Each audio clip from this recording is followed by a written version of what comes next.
Hello tout le monde, bienvenue sur ma chaîne YouTube. Il me semble que c'est ma 3e vidéo sur cette chaîne, alors n'hésitez pas à regarder les autres vidéos. Aujourd'hui, on parle d'un sujet assez sensible, on parle du harcèlement en Corée du Sud.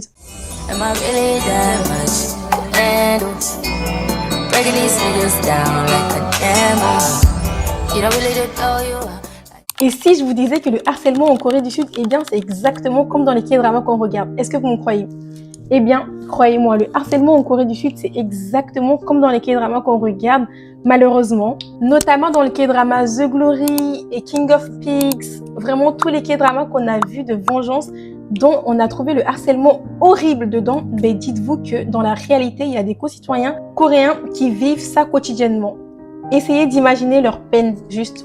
Dites-vous que tous les K-dramas de vengeance qu'on regarde, elles sont la plupart inspirées de faits réels et donc qui sont passés. Je vous parle de ça aujourd'hui parce qu'il y a quelques jours, je regardais un reportage d'une jeune femme nommée Pyo Yerim qui a vécu 12 années de harcèlement scolaire. En grandissant, elle a décidé de partager son histoire sur les réseaux sociaux afin d'aider ceux qui sont dans le même cas qu'elle a été avant. Ce qui me choque personnellement, c'est que des milliers de jeunes Coréens s'identifient à elle en entendant son histoire et c'est vraiment horrible pour le coup.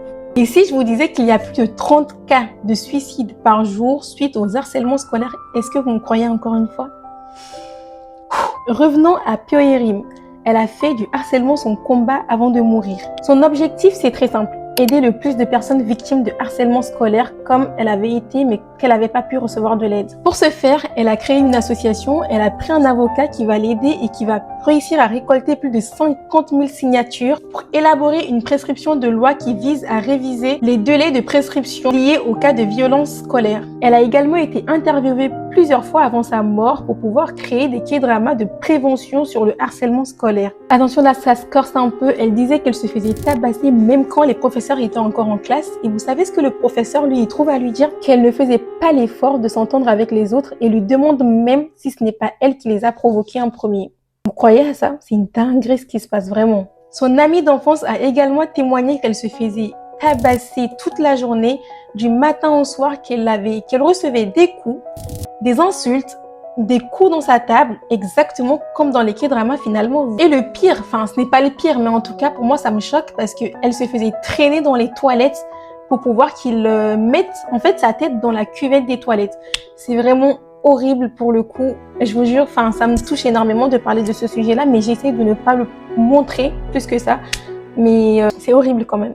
D'ailleurs, son témoignage suscite une vague de soutien, mais également donne naissance à un hashtag #ActPop, qui veut dire hashtag balance ton harceleur. Je trouve ça plutôt bien parce que suite à cela, le hashtag a vu des milliers de personnes balancer son harceleur sur les réseaux sociaux et les acteurs, les chanteurs, les comédiens, ils sont pas du tout épargnés puisque du coup, ils ont tous été balancés et suite à cela, ils peuvent perdre leur contrat publicitaire ou même leur contrat de séries dans lesquelles ils jouent. Malheureusement pour Pyo Yerim, malgré son combat, elle fait face encore une fois à du harcèlement sur les réseaux sociaux et suite à cela, elle décide de mettre fin à ses jours car elle n'en pouvait plus, mais elle en a fait son combat avant de mourir et elle a partagé son histoire au monde entier. Avant de mettre fin à ses jours, elle laisse derrière elle une vidéo d'adieu appelant à un changement législatif. D'après Pyo Yerim, il y a 2 manières de convaincre sa peur. Soit tu tentes de la mettre de côté, soit tu laisses place à la colère. Et elle, dans son cas, elle avait choisi la deuxième, la colère. On va finir cette vidéo sur une note de prévention. Si vous êtes victime de harcèlement ou que vous connaissez quelqu'un qui est victime de harcèlement, n'hésitez pas à en parler à un adulte confiant. Je sais que ce n'est pas facile d'en parler, mais essayez de trouver quelqu'un de confiant à qui vous pouvez vous confier et qui sera en mesure de vous aider.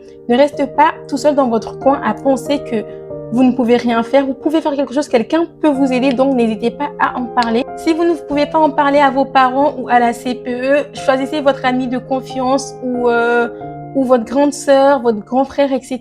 N'hésitez pas en tout cas à en parler. Et ensuite, signalez à la police. Si vous ne pouvez pas signaler, il y a un numéro que vous pouvez contacter. Le numéro, il est anonyme, donc ils vont pas savoir que c'est vous.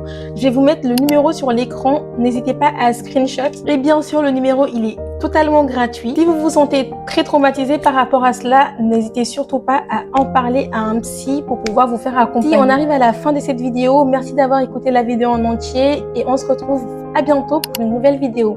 Bisous! Prenez soin de vous! Am I really that much? handle. Breaking these niggas down like a hammer. You don't really know you.